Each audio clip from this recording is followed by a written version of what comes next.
지금은 60세를 신중년이라고 합니다.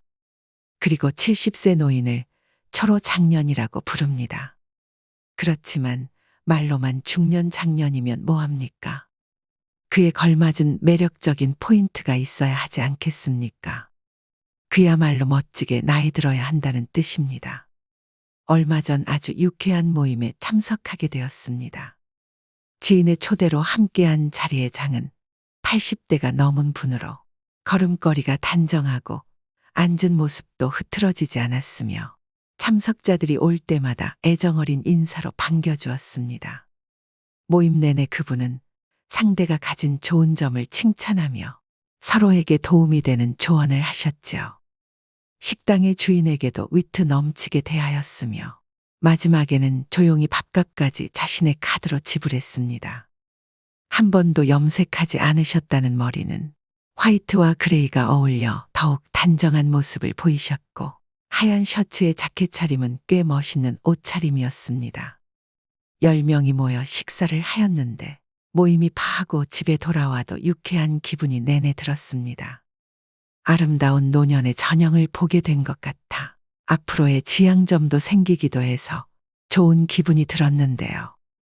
우리가 흔히 매력이 있다고 하면 용모가 멋지고 아름다운 젊은이들을 떠올리기 쉽지만 나이 든 분들의 매력은 경륜까지 더해져 훨씬 깊이가 있다는 것을 깨닫게 된 좋은 경험이었습니다. 여러분은 이 노신사를 보고 어떤 생각이 드시나요? 우리는 늙는 것이 아니라 익어가는 것이라 했습니다. 그런데 익어가더라도 곱게 익어가고 익어갈수록 매력이 넘치지 않으면 안 됩니다. 다 늙어서 무슨 매력이냐 하시는 분들도 분명 계실 겁니다. 매력은 더 이상 젊은이들만의 전유물이 아닙니다. 나이 들어 늙어가는 노인도 충분히 매력적입니다. 그러나 노인들은 대개 늙었다는 이유로 매력이라는 단어에 거리를 두는 옷차림과 언행을 하는 것을 쉽게 볼 수 있습니다. 그렇지만 오히려 나이가 들수록 외모에서부터 개인 취향인 옷차림까지 시각적, 정신적인 부분까지 포괄적인 항목에서 매력을 느낄 수 있어야 살아가는데 활력이 생길 수 있습니다. 영국 런던의 정치경제대학교 교수였던 캐서린 하킴은 매력자본이라는 개념을 만들었습니다. 한마디로 매력이 능력이자 경쟁력이라는 말인데요. 그녀가 말한 매력은 잘생긴 외모만을 뜻하는 것이 아닙니다. 유머 감각과 활력, 세련미, 상대를 편안하게 하는 기술 등 다른 사람의 호감을 사는 멋진 태도나 기술을 말합니다. 이런 멋진 태도나 기술은 나이가 많다고 쇠퇴하지 않는다는 것입니다. 오히려 더 좋아질 수도 있습니다. 이것이 바로 나이듦의 지혜와 여유가 아니겠습니까? 그렇다면 나이 들수록 잃어가는 매력을 어떻게 유지할 수 있을까요? 다음에 5가지를 충실히 실천하시면 여러분들도 분명 매력 자본을 갖춘 멋쟁이 노인이 될 수 있습니다. 영상 끝까지 시청하시고 오늘부터 바로 실천해 보시길 바랍니다. 첫째, 자주 웃으셔야 합니다. 얼마 전 지하철의 경로석에 앉은 노인들을 유심히 관찰해 보았습니다.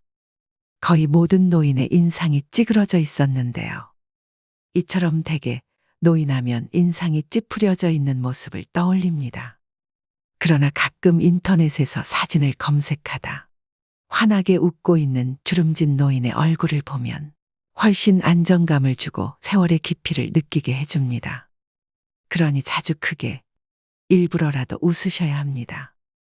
상대가 한 말의 웃음소리로 화답해주면 상대와의 관계도 좋아질 것입니다. 되도록 늘 웃는 얼굴을 유지하셔야 합니다. 좋은 인상을 주려면 늘 웃는 연습을 해보는 것입니다. 거울을 보고 입꼬리 올리고 씩 웃어보세요. 나이 들어 웃는 얼굴을 만드는 것이야말로 가장 중요한 매력 포인트입니다. 둘째, 항상 마음의 여유를 가지셔야 합니다. 특히 사소한 일에 이러쿵저러쿵 따지지 말아야 합니다.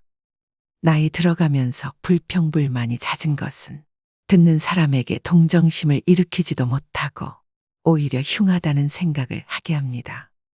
조금 불편해도 왜 나를 챙기지 않지 하는 마음을 버리고 마음의 여유를 가지셔야 됩니다. 마음에 안 들고 불편하더라도 웬만한 것들은 모두 양보하며 웃어넘기세요. 그래야 멋진 노년이 될 것입니다. 셋째, 품격을 지키셔야 됩니다. 무단횡단하는 일이 나이든 이의 특권은 아닌 것과 같이 삼가야 할 것은 확실히 삼가야 됩니다. 나이 들었으니 용인 되겠지 하는 생각은 하지 말아야 됩니다. 오히려 나이 든 사람이 하는 말을 듣게 됩니다. 또 젊은이들의 행동을 못마땅하게 여겨 잔소리하는 것을 삼가야 합니다. 하고픈 말이 있더라도 매우 중요한 것이 아니면 가급적 삼가하는 것이 좋습니다. 음식을 앞에 두고 맛을 타박하지 말고 감사의 인사를 전한다면 더욱 맛있는 식사를 할 수 있을 것입니다. 음주 후에도 중언부언을 삼가시고 몸가짐을 흐트리지 않아야 합니다. 나이가 들면 청력의 손실로 목소리가 점점 커지니 말할 때도 주의 깊게 이야기해야 됩니다. 노인이라도 다 똑같은 노인이 아닙니다. 시기적절한 유행도 외면하지 말고 나이 들수록 자신의 외모도 다듬고 가꾸고 옷차림도 더 신경 쓰셔야 합니다. 그래야 노년의 품격이 자연스럽게 드러나는 것입니다. 넷째, 하루를 만끽하며 사셔야 합니다. 과거의 일, 특히 왕년의 내가 하지 않는 것입니다. 그리고 미래도 걱정하지 말아야 합니다. 불생불멸의 진리와 인과응보의 진리가 있습니다. 인생은 생로병사의 이치에 따라 돌고 도는 것입니다. 노인에게 내일은 없고 내 인생의 가장 젊은 날은 오늘입니다. 오늘에 최선을 다하고 즐겁게 살면 매력적으로 보이게 됩니다. 거기에 더해 세상을 사랑의 마음으로 보고 인생을 관조하면 망하는 일상이 감사 생활로 변하게 되어 표정도 온화해지고 말씨도 부드러워지니 매력 지수는 한층 상승하게 될 것입니다. 즉, 세상을 선한 눈으로 바라보면 세상은 더욱 아름답게 보입니다. 그리고 측은지심과 자비가 넘쳐나게 되는 것이죠. 미국 대통령이었던 루즈벨트의 부인 엘레나 여사가 남긴 명연설문 중에 한 구절 중에 이런 말이 있습니다. 아름다운 젊음은 우연한 자연현상이겠지만 아름다운 노년은 누구도 쉽게 빚을 수 없는 예술작품이다. 그렇습니다. 오늘이라는 현재에 충실하고 만끽하고 사셔야 됩니다. 다섯 번째, 긍정적이고 적극적으로 살아가셔야 합니다. 긍정적인 태도는 실제로 기대 수명을 7년까지 연장한다고 합니다. 행복한 노년은 거저오지 않습니다. 건강하고 행복한 80세는 수십 년 전부터 차곡차곡 쌓아올린 노력의 결과물입니다. 이제 부정적인 모든 것은 지우는 것입니다. 자신의 익어감을 편안히 순리대로 받아들이는 것이 훨씬 더 평안하고 매력적이며 중후한 멋을 풍기게 되는 것이 아닐까요? 그리고 조금은 바보같이, 조금은 믿으며 사는 것입니다. 베푸고 사는 것이 당장은 손해라는 생각이 들 수 있지만 오히려 멀리 보면 큰 이익으로 돌아옵니다. 베푸는 것에는 세 가지가 있습니다. 정신, 육체, 물질 세 방면이 있는데요. 재물이 있으면 재물로, 재물이 없으면 힘으로 도울 수 있는 방법을 찾아야 합니다. 어떤 조직에서라도 책임이 맡겨지면 망설임 없이 몸을 던져 정열적으로 책임을 완수하는 것입니다. 여러분 어떠신가요? 어떻게 늙어갈 것인가는 모든 노인들의 화두일 것입니다. 사람이 각기 살아온 역사가 다른 것처럼 늙는 것도 각자 다를 수밖에 없습니다. 품위를 지키며 보람차고 아름답게 늙는 사람이 있는가 하면 그렇지 못한 경우도 있습니다. 멋지거나 추하거나 또 행복하거나 불행한 노년이 되는 것은 모두 자신의 책임입니다. 우리는 모두 살아온 궤적이 다릅니다. 모든 노년이 즐거움과 행복을 같이 누릴 수 없는 것이 당연하죠. 나이듦은 누구에게나 찾아오는 그리 반갑지 않은 손님입니다. 하지만 그 손님과 어떻게 공존하며 살아갈 것인지는 여러분의 선택과 태도에 달려 있습니다. 즉, 노력 여하에 따라서 아름답고 행복하게 늙어갈 수는 있습니다. 올해 여러분은 어떤 모습으로 나이 들어가기를 기대하고 계신가요? 그리고 여러분의 행복한 노후를 위해 어떤 노력을 기울이고자 하시나요? 이것을 지키지 않으면 땅을 치고 후회한다고 하는데요. 행복한 노후를 위한 원칙 5가지를 말씀드리겠습니다. 첫 번째는 더 이상 잃지 않는 것이 기본입니다. 어느 자산관리사는 어르신들께는 주식이나 펀드를 절대로 권하지 않는다고 합니다. 돈이 불어날 때는 좋아하시지만 팔지 못하고 나중에 손해를 입게 되면 괴로움이 이만저만이 아니라는 것인데요. 젊은이들은 다시 벌어서 메우면 된다고 생각하고 털어버리지만 어르신들은 다시 복구할 수 없다는 절망에 사로잡혀 일상이 무너지게 됩니다. 앞으로 일을 해서 돈을 벌 수 없고 모아놓은 돈을 가지고 죽을 때까지 생활해야 한다는 불안에 사로잡히게 되면 어딘가에 투자를 해야 될 것만 같기도 합니다. 그러다 보면 누가 뭐를 해서 돈을 많이 벌었다는 소위 카더라 이야기에 넘어가게 되어 노후 자금을 몰빵했다가 전 재산을 잃기도 합니다. 건강도 마찬가지입니다. 사람들은 좋은 것을 먹고 몸에 좋은 것을 함으로써 더 건강해지고자 노력하는데요. 고혈압이나 당뇨병, 고지혈증 같은 만성 질환에 걸렸을 때는 꾸준히 처방약을 복용해서 현재의 건강을 유지하는 것이 우선입니다. 검증받지 못한 건강식품이나 민간요법에 기대다 보면 현재의 건강도 지키지 못하고 후유증에 시달리게 될 수 있습니다. 두 번째는 자식은 없는 셈 쳐야 됩니다. 불안장애나 우울증으로 병원을 찾는 어르신 중에 상당수는 자식 문제로 스트레스를 받다 병이 생긴 분들이라고 합니다. 자식의 이혼, 범죄, 사업 실패 등 자녀를 걱정하는 주제도 가지각색입니다. 재산이라도 조금 있으면 자식들은 마치 부모가 일찍 죽기를 바라듯이 유산을 놓고 다투기도 합니다. 또 자식에게 물심양면으로 도움을 주다가 고생하는 어르신들도 적지 않은데요. 하지만 막상 부모가 어려움에 처했을 땐 자식은 나 몰라라 하는 경우가 부지기수입니다.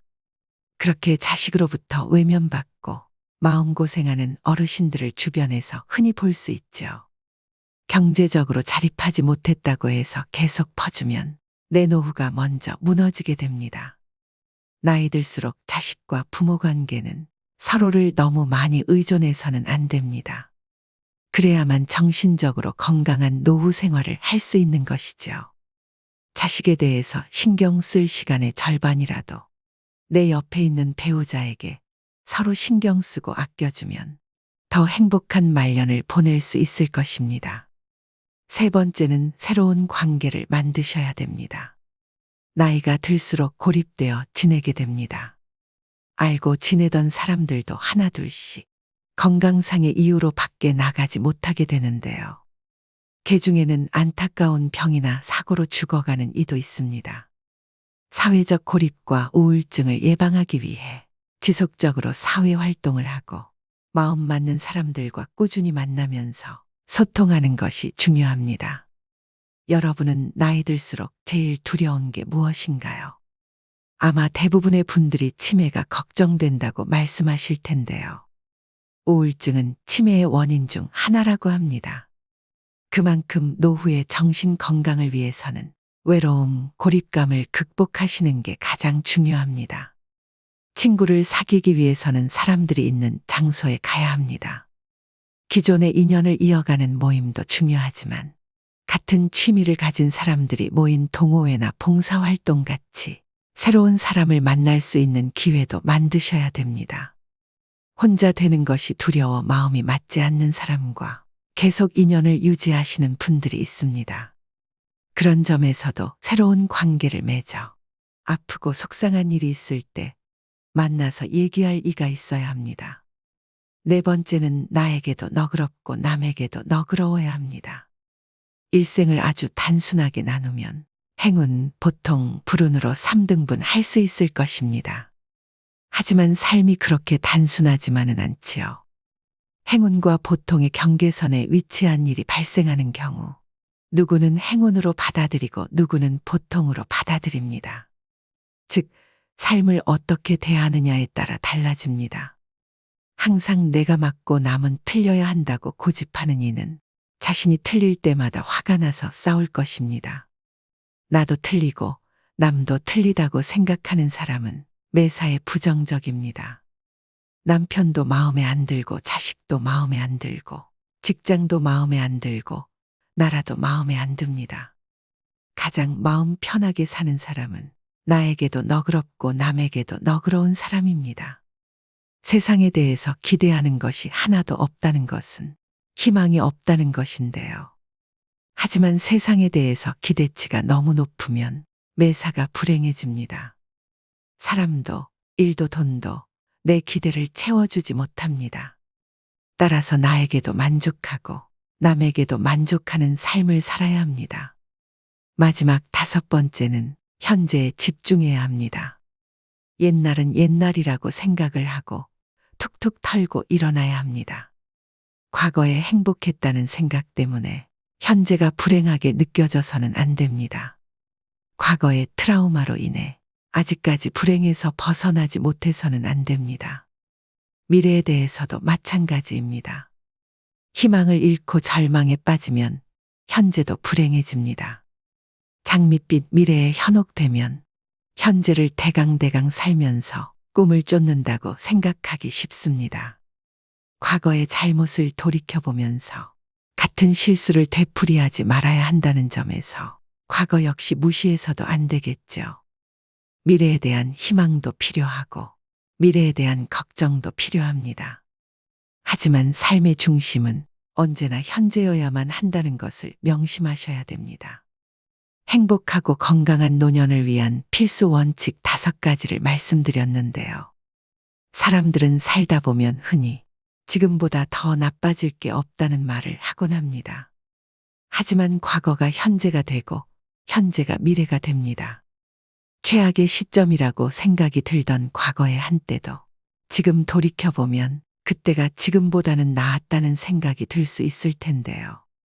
60살이 되면 50살이었을 때를 생각하면서 그때는 좋았다고 여기고 80살이 되면 70살이었을 때가 좋았다 여기기 마련입니다. 그렇기 때문에 나이 들어서도 매 순간 계속해서 좋은 추억을 만드는 것이 중요합니다. 젊었을 때의 추억만이 나이 들어 힘이 되는 것이 아닙니다. 누구나 100살까지 살 수 있는 세상에서 나이 들어서 만들어진 좋은 추억도 훌륭한 인생 미천이 됩니다. 마지막으로 노후철의 명심보감을 들려드리면서 오늘의 영상 마무리하겠습니다. 부르는 데가 있거든 무조건 달려가라. 불러도 안 나가면 다음부터는 부르지도 않는다.